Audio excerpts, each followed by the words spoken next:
Is, how do I put it, family number one? This is my family Christmas of 2003, a month before S.A.R.A. died, the four of us. Okay? S.A.R.A. died a month later. About a year later, I got a phone call.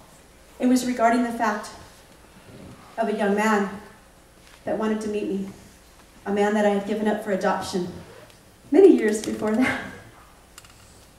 Go ahead and click it.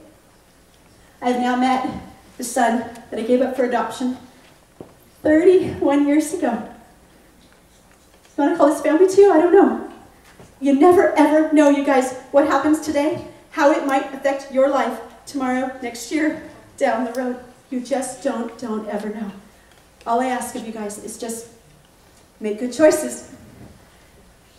Have a great life. And I thank you for coming. What I would like to do now is I have a quick testimony. Yes? Are you guys up to it? Yes. These ladies, a lot of you have heard me many, many times. They said they wanted to say something about the talks that they've heard and how it might have affected their life. Real quick, are you guys ready or are you too nervous? Your call. Microphone, yes or no? Yeah. Whatever you want to do. I thank you guys for listening.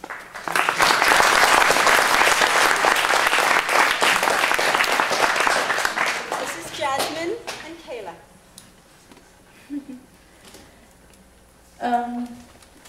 Throughout my years of having Miss Butters as a teacher, I have learned to value my life. Miss Butters has made a difference in my life because I don't come upon thinking of suicide. I see how she's hurting because of her own daughter, and I wouldn't want to see my mom like that. I know that I can come to her for anything, and she'll always be there. I love Miss Butters and keep up the good work.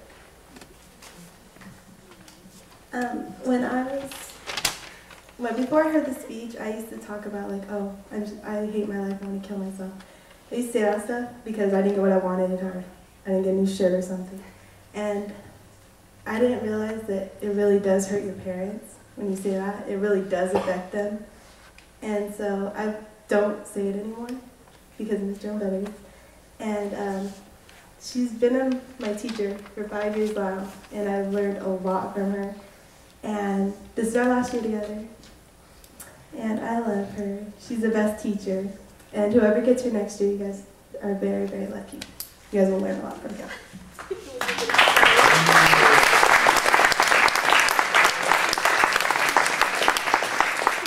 Shirley, did you want to say anything? Or not? It's your call. Like I said, I asked if anybody had anything that they wanted to say. Tissue. Microphone, yes, no. No, I think I talk loud enough. If I start crying, it's a normal thing for me now, okay? I've been doing confirmation at St. Patrick's for 14 years. If you have an older brother or sister, I was at their confirmation, I was at their confirmation retreat. I've been going to confirmation retreats for 14 years. I used to cook at them when St. Patrick's was small, and there was only like 30 or 40 kids. Now, since we've grown so big and we have 60, 70 kids, we don't have facilities to hold you guys. So I don't cook anymore, but I still go to the retreats. Now I work with the kids. We just came back from a retreat a few weeks ago, about a month ago now. Okay?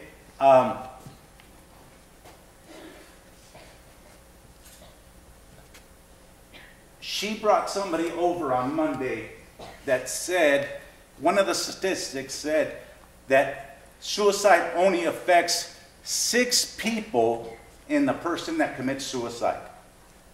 And you know what? That's a lie. That's a total lie. And I'm going to tell you why. Because S.A.R.A. used to go with us to Mexico and see all those people in red. She affected every one of them. Every one of us was affected by her death. So when statistics say that only 6 people get affected from someone's suicide, I'm here to tell you that's a lie.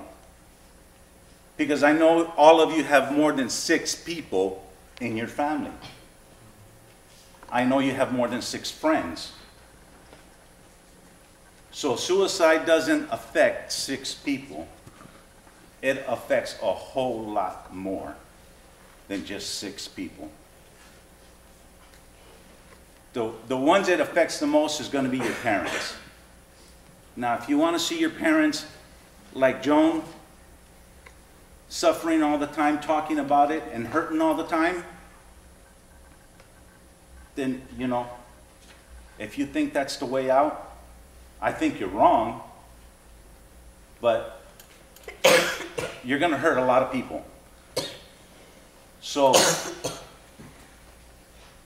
don't think about it, don't do it. I got a phone call about 3 or 4 months ago from a teen that was talking to a friend, and she was thinking of committing suicide. He was talking to her. He called me. I said, call the suicide hotline. I called Joan. I said, Joan, what do I do? I've never dealt with this before, so I have her number. I have one of her cards. I called her. She told me, have him call the suicide hotline. I called the kid back. He had the person that he was with call suicide hotline. He called me back on his phone. And I says, how's everything going? He says, okay. I said, do you want me to come? She says, yes. I called Joan. Joan asked me, do you want me to come? I says, yes. She showed up. We were there until midnight. Try to